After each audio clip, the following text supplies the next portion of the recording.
Assalamualaikum warahmatullahi wabarakatuh. Saya Leili Widianti, peserta BIMTEK Kepala Laboratorium Angkatan 42 Universitas Pendidikan Indonesia dengan kode peserta 42040. Video kali ini berisi beberapa praktikum kimia menggunakan bahan dapur atau lokal. Mari kita ikuti bersama.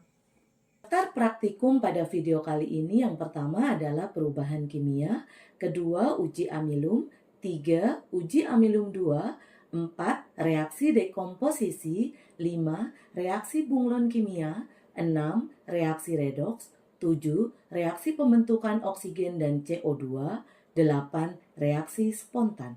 Pada praktikum kali ini kita akan melakukan eksperimen. Yang pertama saya siapkan 2 Erlenmeyer yang berisi satu larutan yang berwarna ungu, yang satu larutan yang berwarna merah muda. Pada larutan yang berwarna ungu, kita akan coba masukkan J-School.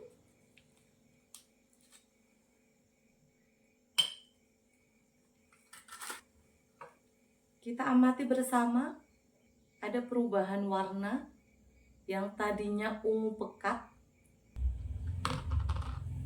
Pada reaksi yang pertama, nampak terbentuk gelembung yang menandakan menghasilkan gas. Dan warnanya menjadi lebih muda dari sebelumnya.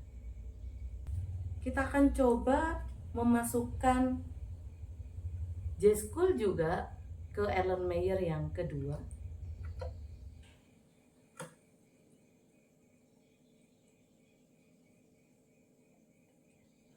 Kita lihat perubahan yang terjadi. Larutan yang tadinya berwarna merah muda berubah menjadi bening setelah kita tambahkan J-School. Percobaan kali ini kita belajar tentang apa itu reaksi kimia. Reaksi kimia adalah proses perubahan zat menjadi zat baru yang terjadi karena perubahan struktur molekul. Ciri-ciri reaksi kimia antara lain adanya perubahan warna, perubahan suhu, pembentukan endapan, dan pembentukan gas, serta emisi cahaya. Di sini kita bisa lihat pada Erlenmeyer yang kedua yang tadinya berwarna pink berubah menjadi bening. Sedangkan pada Erlenmeyer yang pertama yang tadinya ungu gelap berubah menjadi ungu lebih muda dari sebelumnya. Kita akan coba kembali tambahkan kapur di sini. Kita lihat apa yang terjadi.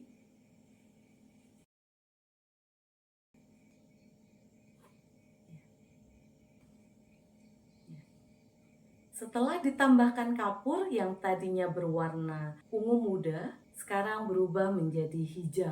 Sedangkan pada Erlenmeyer yang kedua, kita akan coba tambahkan kapur juga. Adakah perubahan yang terjadi? Ya, kita lihat larutan berwarna kembali pink. Pada percobaan kali ini kita bisa melihat adanya perubahan warna menyertai reaksi kimia yang terjadi. Kali ini kita akan melakukan uji amilum dengan mempersiapkan alat dan bahan sebagai berikut. Beras, betadin, vitamin C, dan tentunya air putih. Langkah pertama yang kita lakukan adalah kita tetesi beras dengan betadin.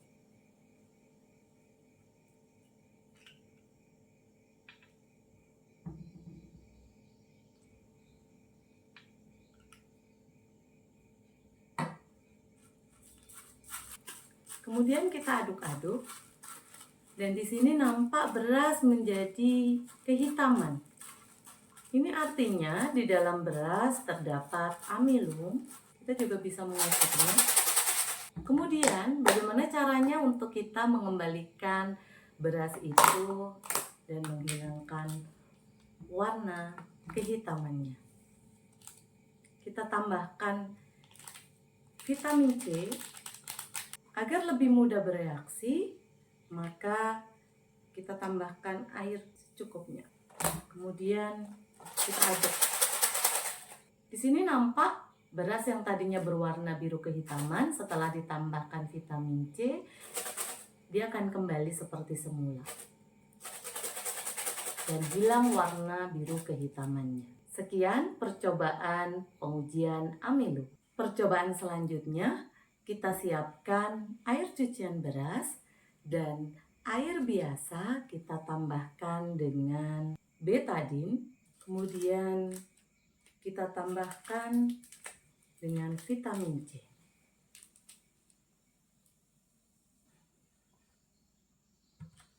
Betadine yang tadinya berwarna kecoklatan ditambahkan dengan vitamin C akan kembali menjadi putih bening. Berikut alat dan bahan yang akan kita gunakan dalam praktikum kali ini. Kita siapkan 3 gelas. Yang saya gunakan adalah botol mineral yang saya potong.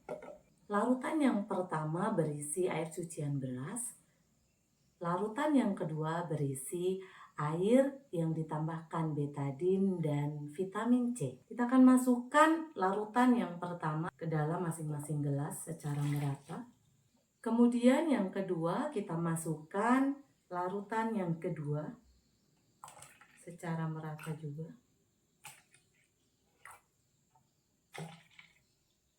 Kita tunggu larutan ini dan kita amati yang terjadi. Meskipun terlihat tidak berubah, sebenarnya di sini terjadi reaksi kimia di mana kita akan menunggu reaksi hingga vitamin C habis bereaksi, yang akhirnya kita akan melihat ada perubahan warna. Untuk percobaan kali ini kita tidak bisa melanjutkan karena setelah kita tunggu sekian lama tidak ada perubahan yang terjadi. Percobaan kali ini ada beberapa alat bahan yang akan kita gunakan. Yang pertama adalah pembakar spiritus, kaki 3, alas kaki 3, Erlenmeyer yang diisi dengan PK, kemudian pemantik api, dan spatula. Kali ini kita akan membakar PK. Kalium permanganat yang dibakar akan menghasilkan oksigen, kalium manganat, dan MnO2. Untuk menguji apakah masih ada oksigen pada reaksi pembakaran KMNO4, kita bisa mengecek menggunakan tusuk sate yang kita bakar.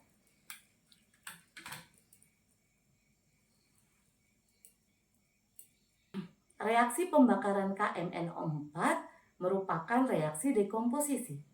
Reaksi dekomposisi adalah jenis reaksi kimia di mana satu reaktan menghasilkan 2 atau lebih produk. Sekian percobaan reaksi dekomposisi. Percobaan kali ini kita akan menggunakan Erlenmeyer, spatula, bubuk PK, permen lollipop, soda api atau pembersih WC yang tersumbat, serta air putih. Langkah yang pertama adalah kita masukkan air. Kita tambahkan dengan sedikit kalium permanganat.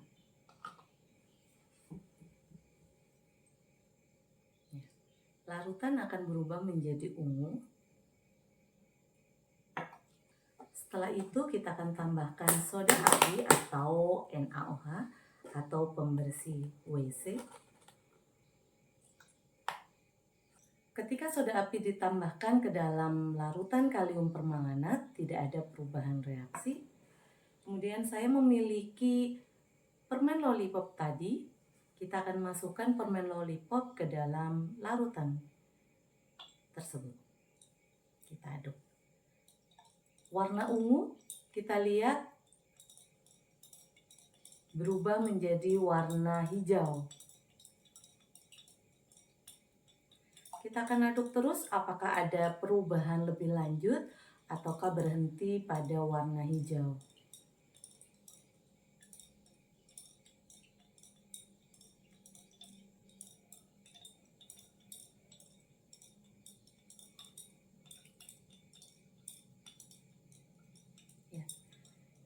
terlihat ada perubahan dari larutan yang tadinya berwarna hijau, sekarang berubah menjadi coklat kekuningan. Kenapa hal ini bisa terjadi? Ternyata reaksi ini adalah reaksi redoks yang menghasilkan perubahan warna yang dramatis dan biasa disebut dengan reaksi bunglon kimia. KMNO4 yang dimasukkan ke dalam air kemudian direduksi, sedangkan gula dioksidasi. Saat direduksi, KMNO4 berubah menjadi ion manganat yang berwarna hijau. Bilok mangan berubah menjadi positif 6 dari positif 7. Ion manganat hijau direduksi lebih lanjut dan membentuk mangan dioksida atau lebih kita kenal dengan MnO2 yang berwarna coklat kekuningan seperti sekarang kita lihat. Dengan bilok Mn berubah dari positif 6 menjadi positif 4. Sekian praktikum kali ini. Semoga bermanfaat. Berikut alat dan bahan yang akan kita gunakan dalam percobaan reaksi redoks. Yang pertama adalah gelas atau saya gunakan botol mineral yang saya potong. Kemudian Erlenmeyer 3 buah. Spatula. Air putih. Bubuk PK dan PK yang sudah dibakar. Yang pertama yang kita lakukan adalah kita masukkan air ke dalam gelas yang pertama. Kita akan tambahkan sedikit bubuk PK. Maka kita bisa melihat bahwa larutan ini akan berubah menjadi ungu. Pada Erlenmeyer yang kedua, kita isikan air mineral. Kemudian kita masukkan K2MnO4 atau kalium manganat. Pada awalnya larutan terlihat berwarna hijau, hanya saja selanjutnya berubah kembali menjadi berwarna ungu kemerahan. Kita akan coba sekali lagi. Kita masukkan air mineral, kemudian kita masukkan kalium manganat. Di sini terlihat warnanya hijau, tetapi kembali berwarna ungu muda. Percobaan yang ketiga adalah KMNO4 yang dilarutkan ke dalam air atau disebut larutan KMNO4. Pada Erlenmeyer yang terakhir kita akan coba tambahkan larutan KMNO4 dengan campuran vanis dan fiksal sedikit. Apa yang terjadi kita akan mengamati bersama.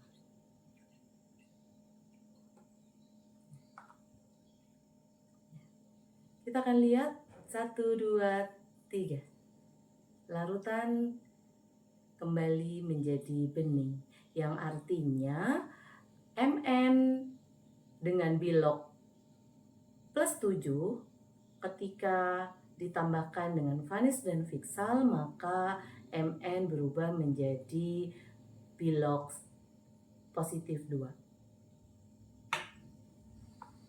Demikian percobaan kali ini, meskipun pada percobaan Erlenmeyer yang kedua yang harusnya air dengan K2MnO4 berubah menjadi berwarna hijau. Pada percobaan kali ini berikut beberapa alat dan bahan yang kita butuhkan. 2 Erlenmeyer, pemantik api. Kemudian untuk bahan-bahan yang akan kita gunakan adalah vanis, soda kue, cuka, dan PK. Serta tidak lupa stik ice cream. Berikut langkah-langkah percobaannya. Langkah yang pertama, pada Erlenmeyer 1, kita akan tambahkan vanis.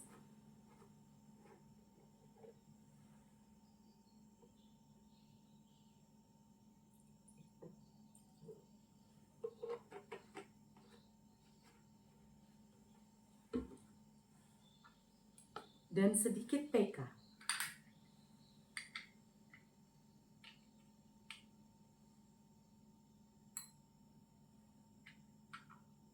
Kita akan tutup. Sedangkan pada Erlenmeyer yang kedua, kita akan tambahkan soda kue, dan cuka.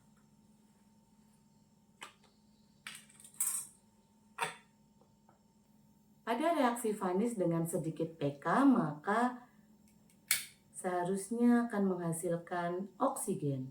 Sedangkan pada reaksi soda kue dengan cuka seharusnya akan menghasilkan CO2. Oleh karena itu kita akan membuktikan menggunakan stik es krim yang kita bakar. Stik es krim yang sudah terbakar di sini akan mati. Di sini masih ada bara, kita akan coba. Ya, baranya semakin besar. Itu tandanya bahwa reaksi ini menghasilkan oksigen. Di sini baranya akan mengecil, di sini akan membesar. Di sini mengecil atau terlihat mati, di sini membesar. Ya, berarti pada Erlenmeyer pertama reaksi menghasilkan oksigen, sedangkan pada Erlenmeyer yang kedua reaksi menghasilkan CO2. Pada percobaan yang terakhir, kita menggunakan alat bahan sebagai berikut. Yang pertama adalah Erlenmeyer, yang kedua spatula, kemudian untuk bahan-bahannya kita menggunakan Fixal, Baiklin, dan sedikit karbit. Langkah-langkah yang kita lakukan adalah yang pertama kita masukkan Fixal, kemudian kita tambahkan karbit sedikit, kemudian kita ambil Baiklin sedikit,